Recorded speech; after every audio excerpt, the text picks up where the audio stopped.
After 3 years of exploring the world of parkrun, today is a pretty special day. I've travelled across 11 different countries, discovered countless incredible courses, and finally we've reached my 100th different parkrun location. And what better place to celebrate this milestone than right here in Sydney at Willoughby Parkrun. So in today's video, I'm going to tell you everything that you need to know about this parkrun whilst also trying to achieve my fastest time, so let's get going. Willoughby Parkrun is located within Artarmon Reserve and the surrounding areas in North Sydney, New South Wales, Australia. The parkrun has a slightly hilly out and back course which is mostly on surface paths with a small section at the start and the finish which is on grass. So therefore I'd probably recommend wearing road shoes because the little bit at the start and the end, if it's on a dry day, it's going to feel like hard standing paths anyway, but with most of it being on that surface path, then road shoes are my recommendation. It also starts at 7 AM, so do make sure to remember this, as there's only about 5 or 6 within Sydney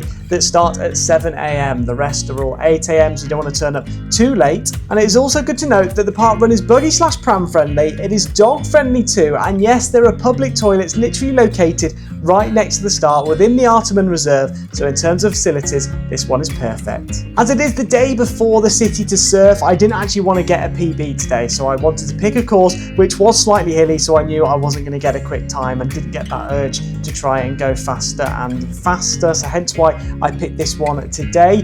In terms of how busy it was, there were around 308 runners, so it's probably just a little bit above average, and it did get a little bit congested too, especially near the start when you're going through the initial funnel, and then also there's like this hill towards the start too, which you go up and then people come back down the other side, and the paths aren't too wide, so it did get a little bit congested there too, and it was quite difficult to overtake. But in terms of the scenery, it was actually a lot better looking than I was expecting, and I'd say this one's quite underrated, to be honest, because if you look at it on maps, it's sort of underneath like roads and motorways maybe and stuff like that, so you're thinking, oh, it's not going to be that pretty. However, the reserve was really nice, and you got to cross under loads of nice bridges. There's some artwork on the bridges too, which was really impressive, so I was actually pretty surprised with just how good looking this one was. So now you know a little bit more about this parkrun, which I've chosen for my 100th parkrun location. Let's now take a quick look at a summary of the course. So you're going to start off within the Artarmon Reserve. You're going to do a lap on the grass, then a lap on the hard standing before heading your way up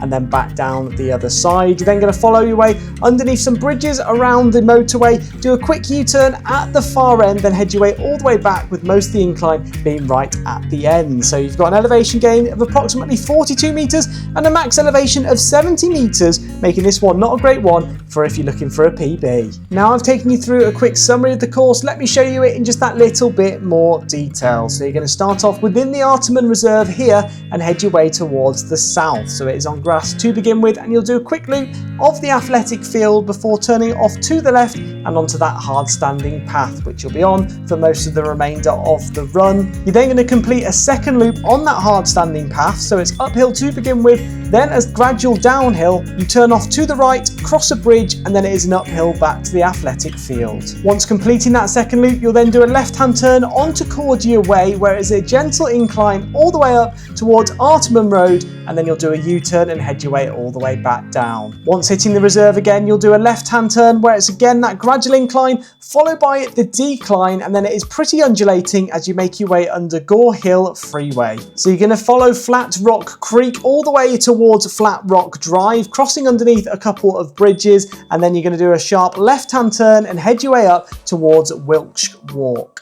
Once you get to this section around here, there is a roundabout, so you don't have to do a U-turn, so you go round that roundabout and then head your way all the way back down the other side. You're then going to follow that exact same route the whole way back, so you're going to cross underneath that Flat Rock Drive, and then it is trending uphill all the way back towards that bridge, where you'll turn off to the left hand side, cross the bridge, and then it is a gentle incline back to the athletic field, where you'll then cut off that hard standing path onto the grass, and then it is a sprint to the finish line. So it does sound pretty confusing, to be honest, and that's because it is, but the volunteers do a great job on the day to point you in the right directions. And in a moment we'll take a look through the footage anyway, and I'll tell you all about the elevation and also any obstacles which are on the path which you need to look out for. Now that you've seen just how difficult this parkrun is, let me show you some incredible parkrun records which have been set here at Willoughby Parkrun. So I'll start off with the fastest male, who is Matthew Ho, with a time of 15 minutes and 42 seconds, which is actually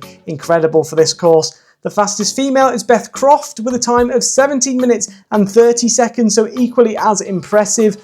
The average number of runners is around 382, so it can get pretty busy, and the average time is 30 minutes and 30 seconds, which I actually think is pretty quick, bearing in mind just how hard this course can be. And then a quick look at my before park run stats, where you can see the number of park runs which I've done so far is 123 at 99 different locations. So it's a big one today, as we're going to hit 100 locations, ticking off that Cowl Club / Explorer 100 challenge.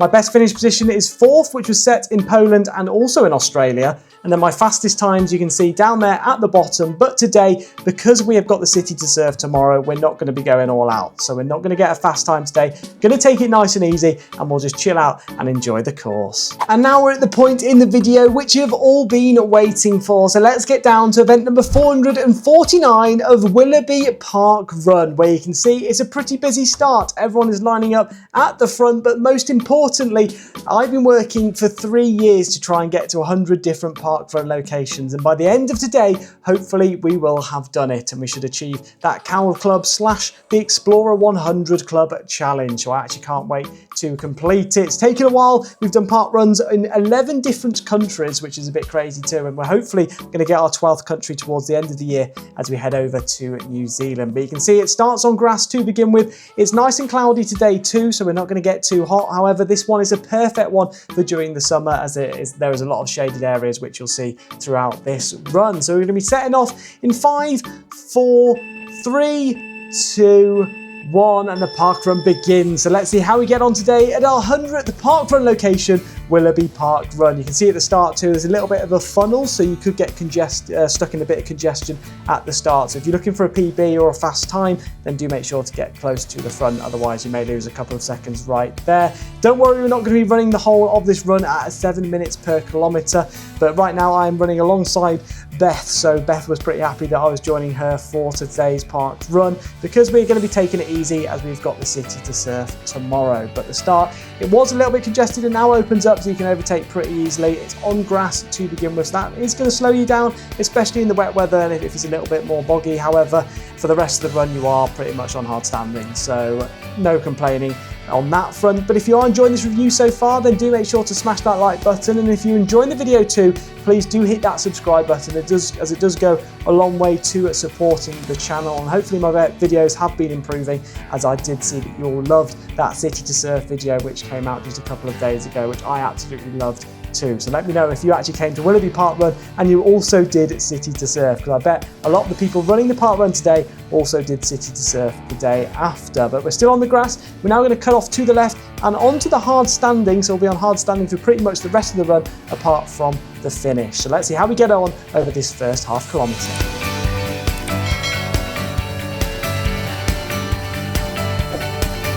Half a kilometre in now, running at around a 5:05 pace as we make our way around the field for the second time, but this time it's on that hard standing path. So there's a little bit of an incline in this section, and then you'll go back down, and in a moment you'll see us turn off to the right and cross a bridge, where it's then an uphill back to the field. So this is a very undulating course, to be honest, and with 42 metres of elevation gain, this is definitely not one where you're going to get a PB. But we're now heading our way into the sort of tree area. This is a nice downhill section which you can enjoy. You can see a few people there flying past us on that right hand side, and then this is that right hand turn which takes you onto the bridge. Later on it gets a little bit more congested, which you will see in just a second. You can see the elevation in that bottom right hand corner too. That's going to fluctuate up and down depending on whether we're going up or downhill. And if you do want any more information on the elevation or on my split times, then I'll leave a little link to my Strava in the description below, so you can go and check that out. So it's a little bit of a climb now, back to that athletics field.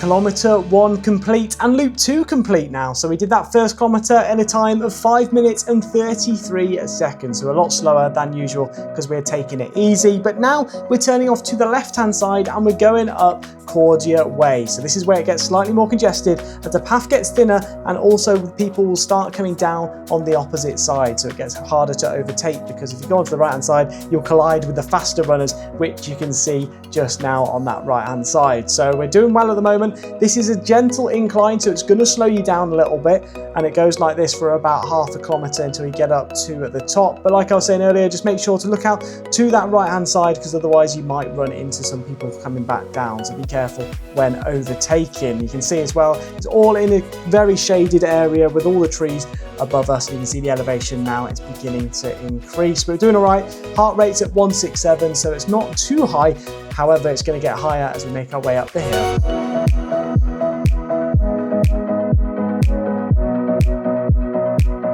So as we cross underneath this bridge, this is the last section where we'll then do that U-turn. So the footage goes a little bit grainy and weird because the lighting's horrible, but we're going to do that U-turn now.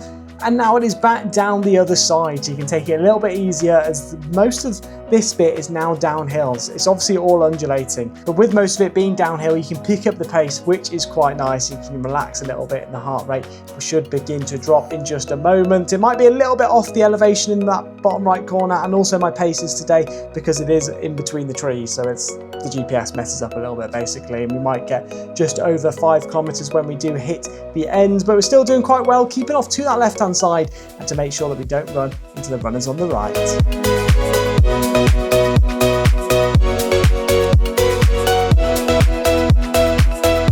And there we go, so that is Cordia Way complete. So we've come back down at a pace of around 5 minutes and 55 seconds, which is decent. We've turned off to the left, and you'll begin to recognise this area again, as this is where we were just a moment ago. So running around that athletics field, and then we'll be heading down the other side. So down we go, passing the bridge this time, which you'll see off to the right. So there's that volunteer, which is actually telling us to enjoy the downhill section, as this is probably the easiest bit of the run. You can see the freeway just ahead of us there, and the creek's off to the right hand side once we cross underneath that freeway. But it's beautiful, this section, because it is literally a gradual downhill. Watch out for that post. That guy almost stacked it on that post, so do be wary of that. We're crossing underneath the bridge, so you can do a quick yodel if you want, and you can hear the echo. You can see the footage is getting messed up, and then it's a sharp left-hand turn, but it is on this really nice path, and it's a lot wider now. It's a lot less congested for the rest of the run too, which is great news. And we've just completed our 2nd kilometre in a time of around 5 minutes and 46 seconds. So this one is going to be a lot slower than our usual ones, but that 2nd kilometre was a lot harder than the first, because it obviously included that incline at the start. But hopefully this 3rd kilometre should be a bit quicker, as most of the downhill is in this area. But it is a beautiful place. Like, bearing in mind there's literally a motorway right next to us. I really did actually enjoy the atmosphere at this event.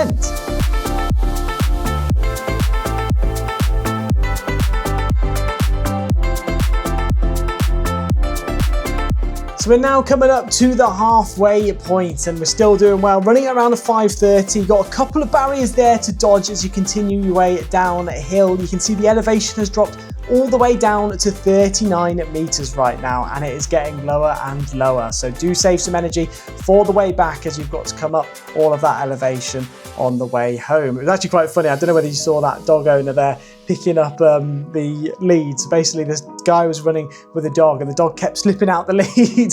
So he kept having to go back and put the lead back on the dog. You can see running under a bridge there, a couple of poles again to watch out for. It's quite a lot of obstacles, but it is really weird that this is literally probably one of the closest to North Sydney. Obviously there's a North Sydney Parkrun, but this is probably the 2nd closest, and it feels like you're running in the bush. It doesn't actually feel like you're running in the centre of Sydney. So if you're looking for some lovely atmosphere, scenery and stuff, this is the one to come to. It's such an underrated Parkrun, but the only issue is it starts at 7 AM, so it's not for anyone that likes a lion. There we go, there goes that dog again. Hopefully they don't slip out of their lead again. But now it's a little bit of an undulating section, this bit here, so we're going uphill again. So you'll notice that the elevation in that bottom corner will start to go up again, but there's already people heading their way back, so they are absolutely flying.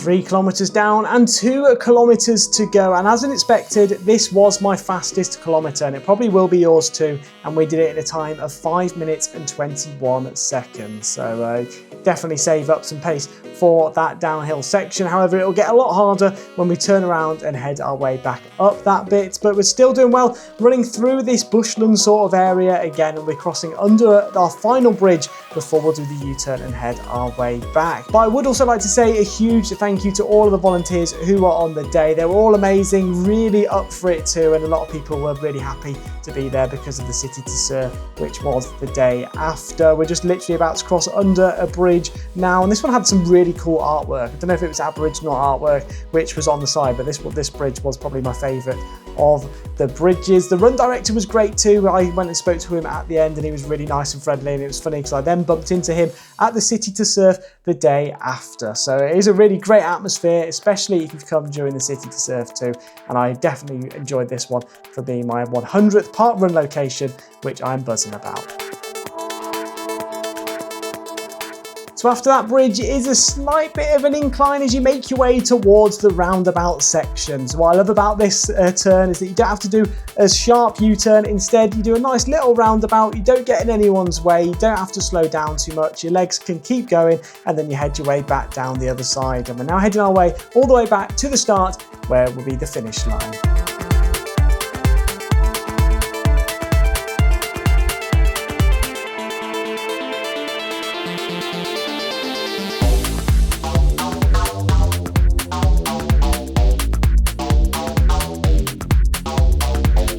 And that is kilometer 4 completed in a time of 5 minutes and 38 seconds. So again, the pace has dropped a little bit. I obviously could have done this a lot quicker on the day, but I took it a lot easier than I usually would have. You would have noticed that the elevation is beginning to increase again, and this is when it starts getting difficult over this final kilometer, because most of the elevation going uphill is around here. There's still some undulating sections, so you will get a little bit of a break at the flat bits. However, with the majority of the uphill being over this final kilometer, this is definitely the hardest. You can see right now that it's a gentle incline, but this is prepping me for tomorrow's race at Heartbreak Hill at the City to Surf, which is great news. So we're doing all right at the moment. We're making our way up. The elevation is currently at 41, and they'll probably go up to around 70, so you can see just how much elevation there is. We've got a bridge which we're going to cross under in just a second, but I have to say I did really enjoy this one for my parkrun number 100.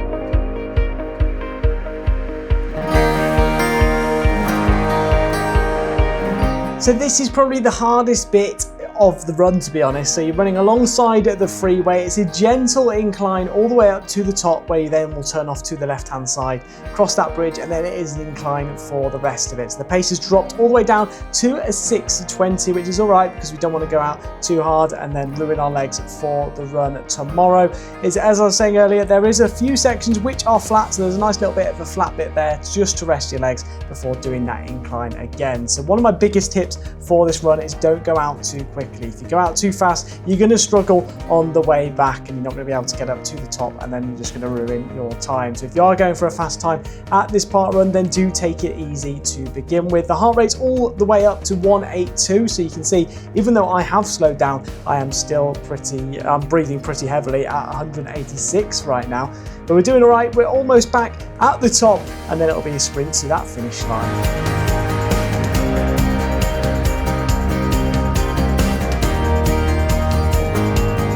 So here it is at that left-hand turn, crossing back over the bridge, and you'll begin to recognise where we are as we've already run on this path before. So it's a gentle incline back up to the athletic field, and then a sprint to the finish.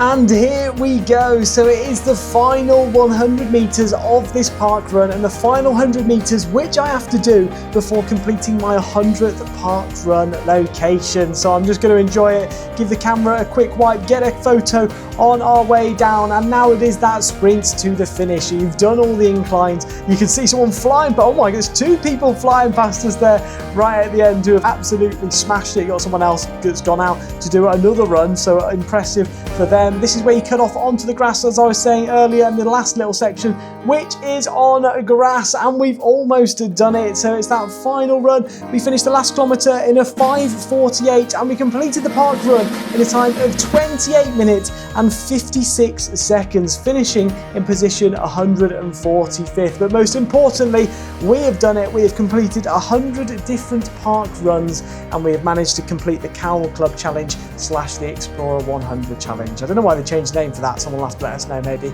down in that comment section below. But now it is time for me to take you through a quick summary of Willoughby Parkrun and my stats. Willoughby Parkrun complete, ticking off the 7th W on the Alphabet Ear Challenge. So W is actually doing pretty well right now, but most importantly, we were able to complete that Explorer 100 Challenge. So 100 different park runs at 11 different countries. It's taken us 3 years, and now we're trying to head our way towards that Explorer 250 Challenge, which is going to take us a lot longer. But do make sure to let me know down in the comment section below of any park runs which you want me to see at. It doesn't matter which country, tell me your favourite park runs so I can favourite them, and I'll try and get there one day. So maybe in the near future, but we'll have to see. The park run also contributed to my stopwatch bingo challenge, as we were able to tick off 56 seconds. So overall, this park run has been pretty successful in terms of challenges, even though we didn't go all out for a good time today. I also managed to finish the park run without an injury, which was perfect for the City to Surf tomorrow. But now let's take a look at my overall park run stats, where you can see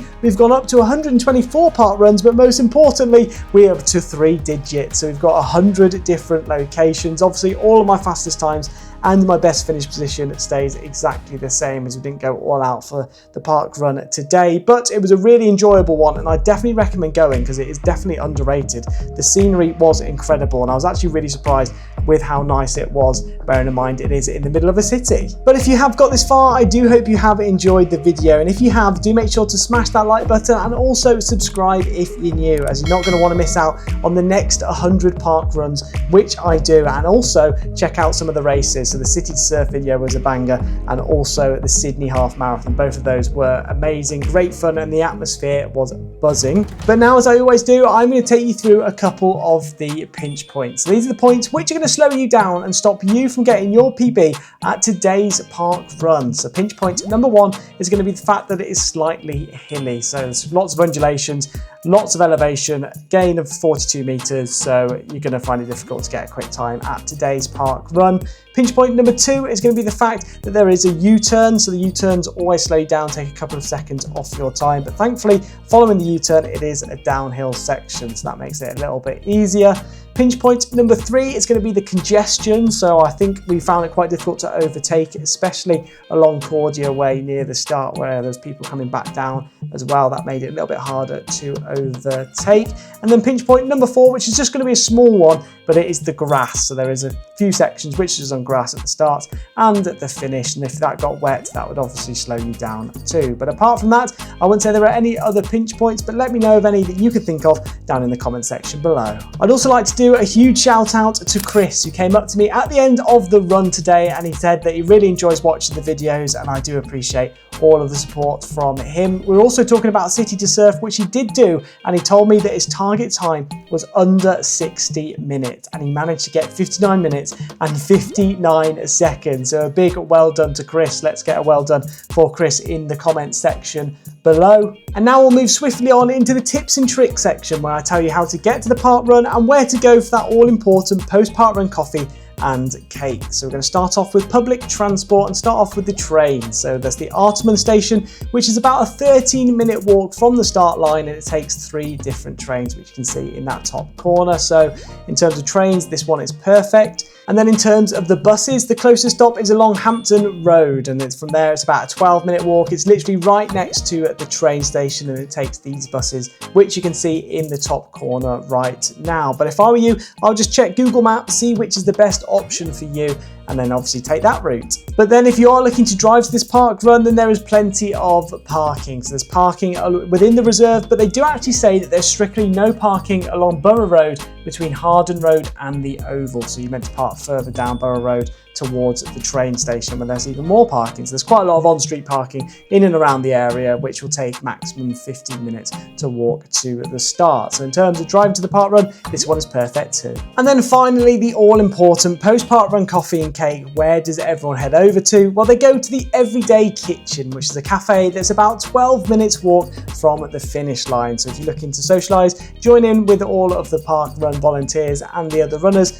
then that is where everyone heads over to. But that is going to be it for Willoughby Parkrun, and if you did enjoy this one, you should definitely check out last week's, which was over at Dolls Point Parkrun, where we actually got our second fastest time of the year. So if you're looking for a PB in Sydney, then that is the one to go to. You can also check out all of my other park runs in the Worldwide Parkrun playlist, which has them from all over Europe, Asia, and now Australia too. Next week, we're going to be heading over to Willoughby Parkrun within the Hunter Valley. So hopefully our post-parkrun drink won't be a coffee, but it'll be a glass of wine. So I'll see you all over there next week with another parkrun video.